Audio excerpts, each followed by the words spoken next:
Hello dear students, how are you? I Mataullah, your chemistry teacher. आप देख रहे हैं मेरा यूट्यूब चैनल सुपर केमिस्ट्री। जी बेटा, आज हम फर्स्ट ईयर पहले चैप्टर का अगला टॉपिक, बहुत इंपॉर्टेंट लॉन्ग क्वेश्चन और अलग से short question, concept of mole बेटा डिस्कस करने वाले। कॉन्सेप्ट ऑफ मोल सबसे पहले बेटा एक जर्मन केमिस्ट विल्हेल्म ऑसवाल्ड ने बेटा पेश किया था 1897 के अंदर। ये बेटा मोल जो लफ्ज है बेटा, ये एक जर्मन लैंग्वेज मॉलिक्यूला से डिराइव किया। मॉलिक्यूल लफ्ज वो भी इसी से डिराइव किया गया है। ये मॉलिक्यूला से डिराइव किया गया। मॉलिक्यूलर बेटा जिसको मतलब है यूनिट, यानी कि इसका मतलब है यूनिट। इसमें हम बेटा क्या रिप्रेजेंट कर रहे थे? मॉलिक्यूल की कुछ तादाद का ग्रुप बनाकर हम इसको डिस्कस कर रहे होते हैं। तो इसमें बेटा हम अमाउंट ऑफ सॉलिड और मास ऑफ सॉलिड में बेटा फर्क होता है। मास में हम बेटा ग्रेविटी के हिसाब से उसकी चीज निकाल रहे होते हैं, और यहाँ पर बेटा मोल के अंदर हम किस चीज को डिस्कस कर रहे होते हैं? हमने जो कंसेप्ट पढ़ रहे हैं ये हम उसके अमाउंट के हिसाब से डिस्कस कर रहे होंगे। तो मॉलिक्यूलर बेटा इसका मतलब होता है यूनिट। अब इसने यूनिट बेटा, अब इसी बेस पर बेटा विल्हेल्म ऑसवाल्ड को 1909 के अंदर नोबेल प्राइज दिया गया। अब हम कॉन्सेप्ट ऑफ मोल को समझने की बेटा कोशिश करते हैं। कॉन्सेप्ट ऑफ मोल है क्या? अच्छा बेटा, हमारे पास थे एटम्स। अगर हम एटम बोल रहे हैं तो एटम के मास को बोला जाता है एटॉमिक मास। मॉलिक्यूल के मास को बोला जाता है मॉलिक्यूलर मास। फार्मूला यूनिट के मास को बोला जाता है फार्मूला यूनिट मास। पहले फार्मूला यूनिट बेटा समझ ले कि फार्मूला यूनिट क्या होता है। अच्छा बेटा, अगर हम ये आयोनिक कंपाउंड को रिप्रेजेंट किया जाता है, फार्मूला यूनिट मास से आयोनिक कंपाउंड को रिप्रेजेंट किया जाता है। बेटा मैं एक आयोनिक कंपाउंड यहाँ पर रिप्रेजेंट कर रहा हूँ, सोडियम क्लोराइड। हमें पता है सोडियम क्लोराइड के अंदर Na positive Cl negative, Na positive Cl negative, और इधर बेटा Na पॉजिटिव तो Cl negative, Na positive Cl negative, इस तरीके से बेटा उसमें आयंस अरेंज होते हैं। अगर बेटा मैं यहाँ पर कोई भी एक आयन लूं, मसलन मैं यहाँ पर सोडियम ले रहा हूँ, तो हमें पता है सोडियम इधर वाली साइड पे क्लोराइड आयन से जुड़ा हुआ, इधर वाली साइड से भी क्लोराइड, और इनमें नॉन डायरेक्शनल करैक्टर पाया जाए तो हम आगे चैप्टर में डिस्कस भी करेंगे। और इधर वाली साइड पर भी क्लोराइड आयन से जुड़ा हुआ, ऊपर भी क्लोराइड आयन से जुड़ा हुआ, नीचे भी क्लोराइड आयन से जुड़ा हुआ, यानी यहाँ पर सोडियम की हर साइड पर क्लोराइड आयन के साथ सेम फोर्स ऑफ अट्रैक्शन है। अगर मैं यहाँ से अकेला सोडियम आयन अलग करने की कोशिश करूंगा तो कभी भी अकेला अलग नहीं होगा। तो मैं सोडियम को जब भी अकेला करने की कोशिश करूंगा तो ये हमेशा अपने साथ क्लोराइड आयन का एक ग्रुप लेकर निकलेगा। क्या निकलेगा? क्लोराइड आयन का एक ग्रुप लेकर निकलेगा। इसी ग्रुप को हम बेटा क्या बोलते हैं? फार्मूला बोलते हैं। इसको हम फार्मूला, जैसे फिजिक्स केमिस्ट्री में बाकी फार्मूलेशन पढ़ते हैं तो फार्मूले का मतलब होता है उसमें डिफरेंट क्वांटिटी का ग्रुप बनाया जाता है। तो जब भी आपने आयोनिक कंपाउंड की बात करनी है तो बेटा क्या बना रहा होता है वो? हमेशा जब उसको हम अलग करने की कोशिश करते हैं तो उसका एक आयन हमेशा ग्रुप बनाकर निकल रहा होता है, तो इसी वजह से हम इसको ग्रुप आयन बोलते हैं। इस वजह से हम इसको फार्मूला ग्रुप बोलते हैं। तो अब इसी सोडियम क्लोराइड को जब भी बेटा हम इसको इस तरीके से भी रिप्रेजेंट करेंगे ना, NaCl से मुराद क्या होगा? ये उसका फार्मूला यूनिट। हम कभी भी Na और उसके साथ एक क्लोराइड आयन को अलग नहीं कर सकते। जब भी एक सोडियम को हम निकालेंगे तो उसके साथ हमेशा क्लोराइड का बेटा ग्रुप लेकर निकलेगा। इसी बेस पर हम आयोनिक कंपाउंड को फार्मूला यूनिट बोलते हैं। तो फार्मूला यूनिट जो आयोनिक कंपाउंड के होते हैं, तो फार्मूला यूनिट के मास को हम फार्मूला यूनिट मास बोलते हैं। आयोनिक स्पीशीज मसलन आयंस है, क्लोराइड है, ब्रोमाइड है, SO4 नेगेटिव है, आयोनिक स्पीशीज, उसके मास को हम आयोनिक मास बोलते हैं। अब हम मोल बेटा कॉन्सेप्ट देख रहे हैं तो देखिए इन्हीं मासेस को हमने क्या करना है। अच्छा, जब बेटा हम पहले लिखते थे एटम का मास होता था एटॉमिक मास, उसको हम AMU से रिप्रेजेंट करते थे। अब उसी एटॉमिक मास को AMU से काटकर हमने ग्रामों में रिप्रेजेंट कर देना है, तो क्या बन जाएगा? मोल बन जाएगा। यानी कि उसको हम सादा जुबान में मोल भी बोल सकते हैं या उसको ग्राम एटम भी बोल सकते हैं। यानी मैंने एटम के मास को ग्रामों में रिप्रेजेंट कर दिया, एटॉमिक मास को एटम के एटॉमिक मास को मैंने ग्रामों में रिप्रेजेंट कर दिया तो वो ग्राम एटम हो गया। यानी एटॉमिक मास को मैंने एटॉमिक मास को ग्रामों में रिप्रेजेंट किया तो ग्राम एटम, या उसको मोल बोलते हैं। इसी तरीके से मॉलिक्यूल का मास होता है मॉलिक्यूलर मास। मॉलिक्यूलर मास को मैंने ग्रामों में रिप्रेजेंट कर दिया, वो बन गया ग्राम मॉलिक्यूल या मोल। फार्मूला यूनिट का मास, फार्मूला यूनिट बेटा इसका मास होता है फार्मूला यूनिट मास। इसको मैंने AMU से काटकर ग्रामों में रिप्रेजेंट कर दिया तो एक बन गया ग्राम फार्मूला यूनिट, या इसको हम बेटा बोलते हैं सिंपल मोल बोलेंगे। आयोनिक स्पीशी का मास होता है आयोनिक मास। इसको मैंने AMU से काटकर ग्रामों में रिप्रेजेंट कर दिया तो ये बन गया ग्राम आयंस, या इसको हम बोलेंगे मोल। यानी कि हमने क्या करना है, पहले हम जिस मास के साथ AMU लगा रहे होते थे ना, उसी को हमने किस में चेंज कर देना? ग्रामों में चेंज कर देना। तो बेटा हमारे पास क्या बन जाएगा? ग्राम एटम, ग्राम मॉलिक्यूल, ग्राम फार्मूला यूनिट और ग्राम आयन बन जाएगा। इसको हम ओवरऑल सिंपली मोल भी बेटा बोल सकते हैं। तो ये बेटा हमारे पास आ गया इसका बेसिक कॉन्सेप्ट। अब हम इसी बेस पर हम इसको डिफाइन करेंगे। तो बेटा क्या डेफिनेशन है मोल की? एटॉमिक मास, देखिए atomic mass of element, element के एटॉमिक मास को या मॉलिक्यूल के मॉलिक्यूलर मास को, atomic mass of element, molecular mass of molecules, formula unit mass of ionic compound. Ionic compound अभी मैंने बेटा बोला था फार्मूला यूनिट वैसा किसका होता है? आयोनिक कंपाउंड का। Formula unit mass of ionic compound, ionic mass of ionic species यानी आयन, उसको हम क्या करते हैं, एक्सप्रेस्ड इन ग्राम, उसी को हम ग्रामों में रिप्रेजेंट करते हैं, तो बेटा क्या बन जाता है, मोल बन जाता है। यानी कि atomic mass of element, element के एटॉमिक मास को मैंने ग्राम बना दिया, मॉलिक्यूलर मास ऑफ मॉलिक्यूल्स को ग्राम में रिप्रेजेंट कर दिया, फार्मूला यूनिट मास किसका होता है, आयोनिक कंपाउंड का, जो आयन से मिलकर बने होते हैं, उसको ग्राम में रिप्रेजेंट कर दिया, ionic mass of ionic separation gram में रिप्रेजेंट कर दिया, क्या बन गया, मोल बन गया है। अब उसके बाद बेटा हम 1 to 1 डिस्कस करते हैं। अब हम बेटा एटॉमिक मास को अलग से ग्रामों में रिप्रेजेंट करेंगे, एग्जांपल देंगे और उसका फार्मूला लिखेंगे, मॉलिक्यूलर के मॉलिक्यूलर मास को अलग ग्रामों में रिप्रेजेंट करेंगे, उसकी एग्जांपल देंगे, फार्मूलेशन लिखेंगे, इसी तरीके से इसको अलग एग्जांपल देंगे, डिफाइन करेंगे और उसका फार्मूला लिखेंगे। जी सबसे पहले हम देखते हैं ग्राम एटम क्या होता है। ग्राम एटॉमिक, ग्राम एटम या ग्राम एटम क्या होते हैं, ग्राम एटम, जी ग्राम एटम इसको बोलते हैं, या सिंपल बेटा क्या बोलते हैं, मोल बोलते हैं। अब हम देखेंगे ग्राम एटम क्या है, ग्राम एटम या सिंपल मोल। जी बेटा देखें, हमें पता है ग्राम एटम क्या है, सिंपल एटम के मास को ग्रामों में रिप्रेजेंट कर देना। If atomic mass of elements, अगर हम एलिमेंट के एटॉमिक मास को आर एक्सप्रेस्ड इन ग्राम, इसी को अगर हम ग्रामों में रिप्रेजेंट कर दे, then it is called gram atom और सिंपली मोल।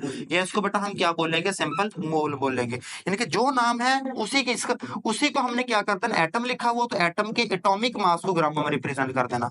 इसी तरीके से मॉलिक्यूल का है तो मॉलिक्यूल के मॉलिक्यूलर मास को ग्रामों में रिप्रेजेंट कर दें, तो वो क्या बन जाएगा, ग्राम एटम, ग्राम मॉलिक्यूल, ग्राम फार्मूला यूनिट। तो अब हम यहाँ पर एटम के मास को रिप्रेजेंट करते हैं, ये ग्राम एटम बन गया, ये सिंपल क्या बन गया बेटा, मोल बन गया है। तो अब मैं इसकी एग्जांपल देता हूँ। मेरे पास 1 मोल हाइड्रोजन है, 1 मोल हाइड्रोजन, हमें पता है 1 मोल, मोल का दूसरा नाम ग्राम एटम भी है, क्योंकि मैं यहाँ पर एटम की बात कर रहा हूँ, हाइड्रोजन एटम है।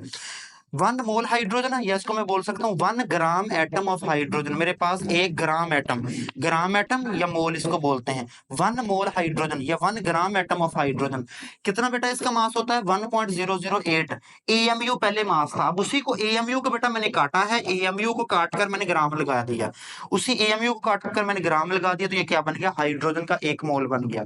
इसी तरीके से बेटा मेरे पास 1 मोल मैग्नीशियम, 1 मोल मैग्नीशियम को हम 1 ग्राम एटम ऑफ मैग्नीशियम भी बोल सकते हैं, इसका मास 24 एएमयू था, मैंने ग्रामों में रिप्रेजेंट कर दिया, तो अब ये क्या बन गया, 1 मोल मैग्नीशियम बन गया।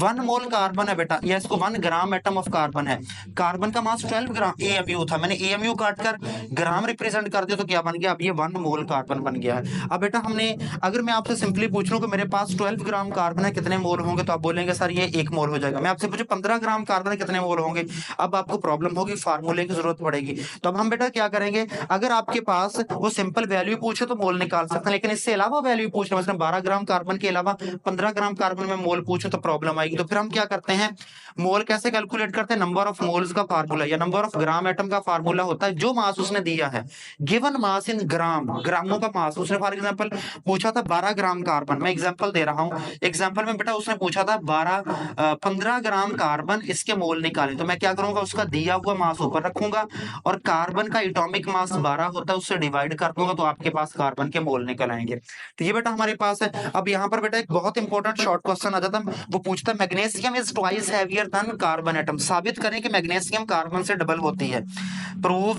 प्रूव दैट बेटा magnesium atom is twice heavier than carbon atom, वो पूछता है साबित करें मैग्नीशियम का मास डबल होता है कार्बन एटम से।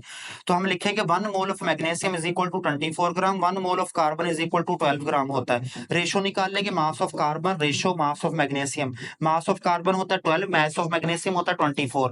अब 12 को उधर ले जाकर डिवाइड कर दे, 24 डिवाइडेड बाई 12 बेटा ये बन जाएगा 1:2। इससे हमें पता चल गया मैग्नीशियम क्या हो गई है, डबल हो गई है। तो ये बेटा बहुत इंपॉर्टेंट शॉर्ट क्वेश्चन है। अब हम इससे अगले टॉपिक में चलते हैं, और अगले टॉपिक में है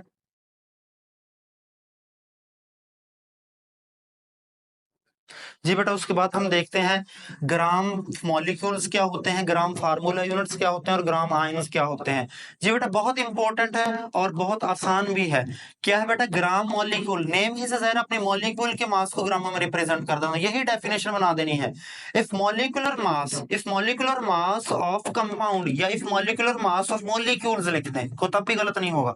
if molecular mass of compounds या लिख दें, if molecular mass of compound, अगर आपको एलिमेंट और कंपाउंड में बेटा डिफरेंस नहीं पता तो आप मेरा जाकर आयंस वाला मास इसी फर्स्ट एफएससी की बेटा प्लेलिस्ट से देख सकते हैं, तो आपको पता चल जाएगा मॉलिक्यूल, आयंस और मॉलिक्यूल, एलिमेंट और कंपाउंड में डिफरेंस क्या होता है।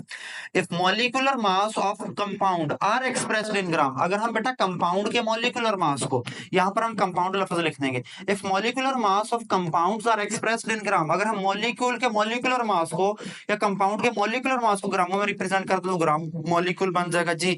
हमारे पास 1 gram molecule, 1 gram molecule, gram molecule को हम मोल पे बोलते हैं, या इसको मैं बोलूंगा 1 मोल ऑफ वाटर या 1 ग्राम मॉलिक्यूल ऑफ वाटर किसके बराबर होता है बेटा, हमें पता है वाटर का मास होता है 18, इसी 18 एएमयू को मैंने ग्रामों में रिप्रेजेंट कर दिया तो ये 1 मोल बन गया। पहले बेटा आपने समझ लेना, जो हमारे पास एएमयू होता है, एएमयू से मुराद होता है अकेले एटम का मास, और जब हम उसको ग्राम रिप्रेजेंट कर देते हैं इससे मुराद होगा 6.02 10⁻23 एटम्स का मास होता है बेटा। तो एएमयू, अब मैंने उसके एएमयू को काटा और एएमयू को पहले एएमयू जब था तो वो एटम अकेले मॉलिक्यूल का मास था, अकेले एक वाटर मॉलिक्यूल का मास था। अब मैंने वो एएमयू काट कर ग्राम लगा दिया तो अब बेटा ये क्या बन गया, एवोगैड्रोस नंबर ऑफ मॉलिक्यूल का मास बन गया बेटा। तो अब मैंने इसको ग्रामों में रिप्रेजेंट कर दो तो ये 1 मोल ऑफ वाटर बन गया, 1 ग्राम मॉलिक्यूल ऑफ वाटर बन गया। अब हम देखेंगे 1 gram molecule of glucose, 1 gram molecule या 1 मोल ऑफ ग्लूकोज, ग्लूकोज का मास 180 होता है बेटा, 180 एएमयू था। एएमयू काटकर मैंने बेटा क्या रिप्रेजेंट कर दिया, ग्रामों में रिप्रेजेंट कर दो तो अब ये 1 मोल ग्लूकोज हो गया या 1 ग्राम फार्मूला या 1 ग्राम मॉलिक्यूल ऑफ ग्लूकोज हो गया। इसी तरीके से बेटा आपने क्या करना है, नेक्स्ट आपने एक और एग्जांपल दे सकते हैं, सक्रोज, चीनी, चीनी का मास होता है बेटा, चीनी का फार्मूला होता है C12H22 और O11, इसका मास होता है 342। इसको मैंने एएमयू में काटा, एएमयू से काटकर मैंने ग्रामों में रिप्रेजेंट कर दिया तो अब 342 ग्राम अगर आप चीनी ले लेंगे ना तो वो 1 मोल बेटा चीनी होगी। तो अब बेटा आपको मैं मसलन कोई आपसे पूछे कि 180 ग्राम मेरे पास ग्लूकोज है तो बताएं कितने मोल होंगे, आप फौरन बोल देंगे 180 ग्राम है, तो इसके मॉलिक्यूल के मास वाले ही मास जितना ही वजन लिया हुआ है उसने, तो जब मॉलिक्यूल के मास जितना ही वजन लिया उसको ग्रामों में रिप्रेजेंट किया तो वो मोल होता है। आप बोल देंगे फौरन ये 1 मोल है। अगर वो कोई आपसे पूछ रहा 200 ग्राम ग्लूकोज है तो वो कितने मोल होंगे, तब आपको फार्मूले की जरूरत पड़ेगी। तो फार्मूला हमारे पास है नंबर ऑफ मॉलिक्यूल्स बेटा, number of gram molecules, number of gram molecule निकालने का, नंबर ऑफ ग्राम मॉलिक्यूल बेटा निकालने का फार्मूला हमारे पास क्या है, मैस ऑफ मॉलिक्यूल्स या मैस ऑफ कंपाउंड इन ग्राम, या उसको सिंपल मास इन ग्राम भी लिख सकते हैं। ऊपर आपने लिख देना क्या, मास ऑफ कंपाउंड इन ग्राम, ये भी लिख सकते हैं मास ऑफ कंपाउंड इन ग्राम, ये भी लिख सकते हैं, या उसकी जगह पर आप लिख सकते हैं मास इन सिंपल मास इन ग्राम भी लिख सकते हैं। तो क्या डिवाइड करते हैं किससे, मोलर मास से, जैसे हमने पिछला फार्मूला पढ़ा। तो नंबर ऑफ ग्राम मॉलिक्यूल निकालने का फार्मूला है मास ऑफ कंपाउंड इन ग्राम या सिंपल मास इन ग्राम, और मोलर मास बेटा कर दे तो हमारे पास उसके मोल निकल आएंगे जी। ग्राम फार्मूला यूनिट मास क्या होता है, फार्मूला में पीछे बता चुका हूं बेटा।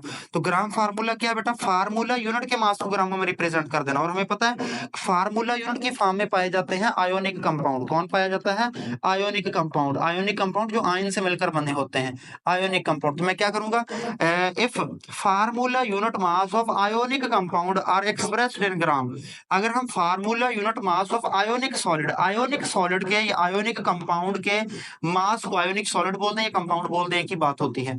If formula unit mass of ionic solid के फार्मूला मास को आर एक्सप्रेस्ड इन ग्राम, इसी को मैं ग्रामों में रिप्रेजेंट कर दूं तो बेटा वो क्या बन जाएगा, ग्राम फार्मूला बन जाएगा। एग्जांपल देखिए बेटा, 1 मोल, इसको 1 ग्राम फार्मूला यूनिट बोल दें या 1 मोल बोल दें। 1 मोल ऑफ NaCl का बेटा मास होता है, सोडियम का मास होता है 23, क्लोरीन का मास होता है 35.5, ये बेटा इनको प्लस करें तो बनता है 58.5। बेटा मैंने इसके असल फार्मूला यूनिट का मास 58.5 है, उसको मैंने ग्रामों में रिप्रेजेंट कर दिया।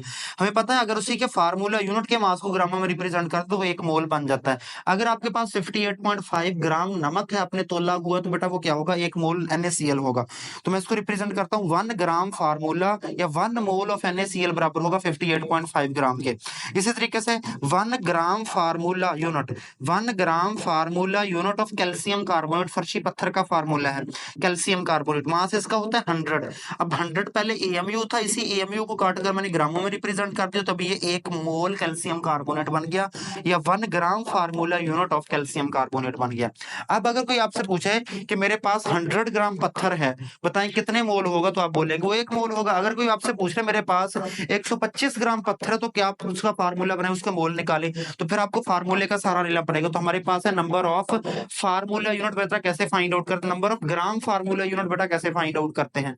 बिल्कुल बिल्कुल पीछे वाला ही फार्मूला है। ऊपर आपने रख देना उसका ग्रामों में मास, मास इन ग्राम, ओवर नीचे रख देना फार्मूला यूनिट मास। देखिए मैं चंद एक चीज, दो चीजें चेंज कर रहा हूं।